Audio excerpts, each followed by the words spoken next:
बहुत समय पहले की बात है। पहाड़ों की चोटी में बसा एक गांव था जिसका नाम बर्फपुर था। यहाँ हर साल कड़ाके की ठंड पड़ती थी। अरे बाप रे बाप, आज तो जबरदस्त ठंड पड़ रही है। ये ठंड तो दिन ब दिन बढ़ती ही जा रही है। भाई, कहीं हम इस बर्फ में जम ही न जाए। ऐसा लग रहा है जैसे सर्दी इस बार सारे रिकॉर्ड तोड़कर ही मानेगी। हाँ भाई, तुम बिल्कुल सही कह रहे हो। इतनी ठंड लग रही है कि रजाई से बाहर निकलने का मन ही नहीं करता। बस दिल करता है कि पूरा दिन गर्मा गर्म चाय पीते रहें और कहीं जाने की जरूरत ही न पड़े। उसी गांव के एक कोने में एक टूटी फूटी झोपड़ी थी जहां रमेश अपने परिवार के साथ रहता था। रमेश एक गरीब मजदूर था जो अपनी पत्नी सुनीता और 2 छोटी बेटियों पूजा और राधा के साथ शहर के एक कोने में बनी झुग्गी में रहता था। वह दिन भर मेहनत मजदूरी करता था और जो थोड़ा बहुत कमाता था उसी से घर का गुजारा चलता था। ठंड का मौसम आ चुका था और इस बार सर्दी कुछ ज्यादा ही तेज थी। लेकिन रमेश के पास इतने पैसे नहीं थे कि वह अपने परिवार के लिए गर्म कपड़े या रजाई खरीद सके। रात का वक्त था, बाहर ठंडी हवा चल रही थी और उनकी झुग्गी के अंदर भी ठंड का असर महसूस हो रहा था। उनके पास सिर्फ एक पतली सी चादर थी जिसे सुनीता ने अपनी बेटियों पर डाल दिया था। रमेश और सुनीता ठंड में सिकुड़ते हुए बैठे थे। सुनीता ने एक पुरानी साड़ी ओढ़ रखी थी, लेकिन वह ठंड से बचने के लिए काफी नहीं थी। सुनीता ने धीरे से कहा, सुनते हो, अगर हमारे पास और रजाई होती तो कितना अच्छा होता ना, फिर हमें इतनी ठंड नहीं लगती। इस वक्त मुझे इतनी ठंड लग रही है कि तुम सोच भी नहीं सकते, और मैं ये भी जानती हूँ कि तुम्हें भी ठंड लग रही होगी, बस तुम बोल नहीं रहे। काश हमारे पास रजाई न सही लेकिन कुछ लकड़ियाँ ही होती तो हम उन्हें जलाकर थोड़ी गर्मी ले लेते। कम से कम बच्चों को भी थोड़ी राहत मिल जाती और ये सर्द रात इतनी मुश्किल न लगती। सुनीता, तुम ऐसा मत बोलो, वरना मैं भी हिम्मत हार जाऊंगा। तुम चिंता मत करो, मैं अभी जाता हूँ और घर के लिए कुछ लकड़ियाँ लेकर आता हूँ। फिर हम अपनी झोपड़ी को थोड़ा गर्म कर पाएंगे और बच्चों को भी थोड़ी राहत मिलेगी। रात के अंधेरे में रमेश अपने पुराने जूते पहने कांपते हुए बाहर निकला। गलियां सुनसान थीं, लोग अपने गर्म घरों में दुबके हुए थे, लेकिन रमेश को अपने परिवार की चिंता थी। भाई, अगर तुम्हारे घर में कुछ फालतू लकड़ियां हो तो मुझे थोड़ी दे देना। मेरी बीवी और बच्चे ठंड में तड़प रहे हैं। हमारी छोटी सी झोपड़ी इतनी कमजोर है कि अंदर तक ठंडी हवा आ जाती है। कृपा करके मेरी थोड़ी मदद करो। अरे भाई, मेरे पास कोई फालतू लकड़ियाँ नहीं है। जो भी है वो मेरे अपने घर के लिए ही हैं। तुम्हें हर बार मदद चाहिए होती है, लेकिन मैं हर बार नहीं दे सकता। जाओ, जाकर इस बार कहीं और भीख मांगो, मैं तुम्हारी कोई मदद नहीं कर सकता।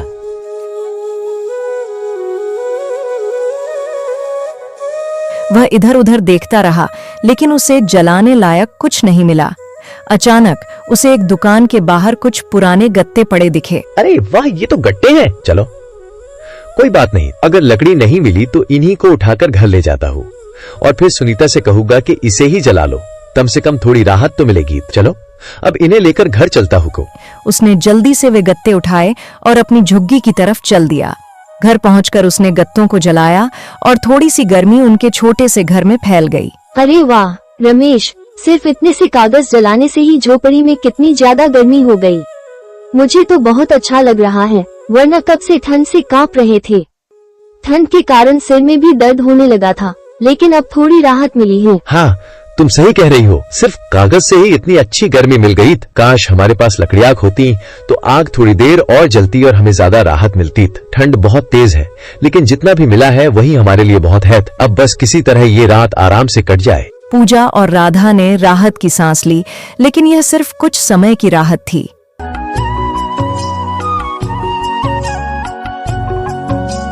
अगली सुबह जब रमेश काम पर गया तो उसने देखा कि बहुत से मजदूरों को ठंड के कारण काम नहीं मिल रहा था। ठंड के दिनों में उसका काम और भी कम हो गया था और पैसे की कमी बढ़ती जा रही थी। दिन भर कोशिश करने के बाद भी उसे कोई काम नहीं मिला। थका हारा वह घर लौटा और देखा कि सुनीता भी परेशान थी। उनके पास खाने के लिए सिर्फ थोड़ा सा आटा बचा था। उसने सूखी रोटी बनाई और सबने थोड़ा थोड़ा खाकर काम चलाया। सुनीता, हम तो 4 लोग हैं, लेकिन हमारे पास सिर्फ 3 ही रोटियां हैं। अब क्या करें? किसे कम खाना पड़ेगा और किसे भूखा सोना होगा। बच्चों को तो भूखा नहीं सुला सकते, लेकिन अगर हम में से कोई एक भी कम खाएगा तो भूख कैसे सह पाएगा। काश हमारे पास थोड़ी और रोटियां होती तो सबका पेट भर जाता और कोई भूखा न रहता। आप और बच्चे खा लीजिए, मुझे वैसे भी भूख नहीं है। माँ के लिए तो वैसे भी सबसे बड़ी तसल्ली यही होती है कि उसके बच्चे पेट भरकर सोए। मैं ठीक हूँ, मुझे भूख महसूस नहीं हो रही। अगर जरूरत पड़ी तो मैं पानी पीकर सो जाऊंगी। आपके और बच्चों के पेट में कुछ जाएगा तो आप सबकी तबीयत भी ठीक रहेगी। मेरी चिंता मत कीजिए, बस आप लोग खाना खा लीजिए।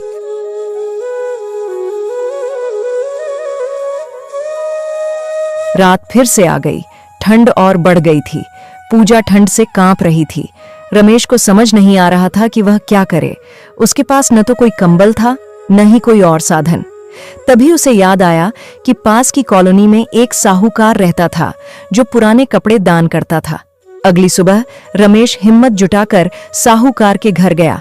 उसने झिझकते हुए कहा, साहब, क्या आपके पास कोई पुराना कंबल या रजाई है? अगर है तो कृपया जल्दी दे दीजिए। मेरे घर में सिर्फ एक ही रजाई है जिसे मैं अपने बच्चों को उड़ा देता हूँ, मगर खुद ठंड से कांपता रहता हूँ, इसलिए मैं आपसे मदद मांगने आया हूँ। अगर आपके पास कोई पुरानी चादर या कंबल भी हो तो कृपया मुझे दे दीजिए। चाहे वो फटी हुई ही क्यों न हो, किसी तरह ठंड से बचने के काम आ जाएगी। साहूकार ने उसे ऊपर से नीचे तक देखा और फिर कहा, भाई, तुम्हारी हालत सुनकर दिल दुख गया। ठंड सच में बहुत कड़ाके की पड़ रही है और बिना गर्म कपड़ों के रहना बहुत मुश्किल है। रुको, मैं देखता हूँ। मेरे पास एक पुराना कंबल और एक चादर रखी है, शायद तुम्हारे काम आ जाए। ये फटी पुरानी सही, लेकिन ठंड से कुछ तो राहत मिलेगी। और हाफ, अगर जरूरत हो तो बेहिचक फिर आ जाना। जितना बन पड़ेगा मदद करूंगा। कुछ देर बाद वह अंदर से एक पुराना लेकिन गर्म स्वेटर और एक पतली रजाई लेकर आया। रमेश की आंखों में आंसू आ गए। उसने हाथ जोड़कर धन्यवाद कहा और जल्दी से घर की ओर भागा। जब वह घर पहुंचा तो सुनीता ने उसे देखते ही पूछा, क्या मिला? रमेश ने मुस्कुराते हुए स्वेटर और रजाई दिखाए। सुनीता ने तुरंत रजाई पूजा और राधा को ओढ़ा दी। छोटी बच्चियों ने राहत की सांस ली और रमेश को ऐसा लगा जैसे उसने दुनिया की सबसे बड़ी दौलत हासिल कर ली हो। लेकिन रमेश अब भी चिंतित था। यह सिर्फ कुछ दिनों की राहत थी, स्थायी समाधान नहीं। उसे कोई काम ढूंढना था जिससे वह रोज की जरूरतें पूरी कर सके। उसी शाम जब वह काम की तलाश में निकला तो उसकी मुलाकात शर्मा जी नाम के एक दुकानदार से हुई। शर्मा जी ने देखा कि रमेश ठंड से कांप रहा है और परेशान भी लग रहा है। क्या हुआ रमेश, आज काम पर नहीं गए? साहब, काम ही नहीं मिल रहा। ठंड के कारण मजदूरी भी कम हो गई है। सुबह से कई जगह गया, लेकिन सबने मना कर दिया। घर में राशन भी खत्म होने वाला है। समझ नहीं आता क्या करूं। बच्चियां ठंड में कांप रही हैं और मैं उनके लिए कुछ नहीं कर पा रहा। अगर ऐसे ही रहा तो पता नहीं हम ये सर्दी कैसे काटेंगे। देखो रमेश, मेरी दुकान पर थोड़ा काम है। अगर तुम चाहो तो मेरी मदद कर सकते हो। काम आसान नहीं होगा, लेकिन तुम्हें कुछ पैसे और खाना जरूर मिल जाएगा। कम से कम इससे तुम्हारे घर का चूल्हा तो जलेगा और ठंड में थोड़ी राहत मिलेगी। तुम मेहनती आदमी हो और मुझे ऐसे लोगों की ही जरूरत होती है। सच में साहब, अगर ऐसा हो जाए तो मेरा परिवार भूखा नहीं सोएगा। मैं कोई भी मेहनत करने को तैयार हूँ, बस मुझे मौका दीजिए। मैं सुबह से रात तक जितना कहेंगे उतना काम करूंगा। बस इतना चाहूंगा कि मेरे बच्चों को 2 वक्त की रोटी और ठंड से बचने के लिए कुछ मिल जाए। उस दिन रमेश पहली बार राहत की सांस लेकर घर लौटा। अब उसके पास एक उम्मीद थी, एक रास्ता था जिससे वह अपने परिवार को बचा सकता था। उसने सुनीता को सब बताया। कुछ दिनों बाद जब रमेश की कमाई थोड़ी ठीक होने लगी तो उसने एक गरीब आदमी को ठंड में ठिठुरते देखा। क्या हुआ भाई, तुम बाहर क्यों बैठे हो? इतनी सर्दी में यहाँ बैठना तुम्हारे लिए ठीक नहीं है। क्या बताऊं भाई, ठंड ने बेहाल कर दिया है। न घर है न सहारा, बस ये फुटपाथ बचा है। भूख से जान निकल रही है, बदन भी जम गया है। कहाँ जाऊं? कोई नहीं जो मेरा अपना है। कभी मैं भी कमाता था, खुशहाल जीवन था मेरा, पर वक्त बदला, सब छिन गया। उसकी आंखों के सामने अपने बीते दिन आ गए। बिना कुछ सोचे उसने अपने पास का एक पुराना स्वेटर उस आदमी को दे दिया। सुनीता ने उसे देखकर मुस्कुराते हुए कहा, अभी हमारे पास भी ज्यादा कुछ नहीं है, लेकिन तुमने फिर भी किसी की मदद की। यही असली अमीरी होती है। रमेश ने सिर हिलाया और अपनी बेटियों को गले से लगा लिया। अब ठंड उन्हें डरा नहीं रही थी, क्योंकि उनके पास एक दूसरे का साथ था और सबसे बढ़कर एक नई उम्मीद थी। रमेश, मैंने कहा था ना कि एक दिन हमारी हालत भी ठीक होगी। इसीलिए कहते हैं कि कभी भी हार नहीं माननी चाहिए। मुश्किलें आती हैं, लेकिन अगर इंसान हिम्मत और मेहनत से डटा रहे तो हालात जरूर बदलते हैं। आज जो तकलीफें थी वे पीछे छूट गई, सुना, और हम आगे बढ़ गए। बस क्योंकि हर अंधेरे के बाद उजाला जरूर आता है। अब बस धीरे धीरे हमारी बेटियां भी बड़ी हो जाएंगी और उसके बाद हम इनकी शादी भी कर देंगे।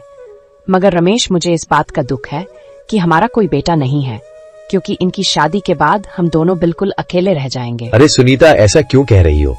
क्या हुआ अगर हमारा कोई बेटा नहीं है? मुझे तो मेरी दोनों बेटियां किसी बेटे से भी बढ़कर लगती हैं। मैं तो बस यही दुआ करता हूँ कि उनका नसीब बहुत अच्छा हो, वे हमेशा खुश रहें और अपनी जिंदगी में आगे बढ़ें। हाँ, ये सच है कि उनकी शादी के बाद हम दोनों अकेले रह जाएंगे, लेकिन इसका मतलब ये नहीं कि हमारी जिंदगी में कोई खुशी नहीं होगी। हम एक दूसरे के लिए ही काफी हैं।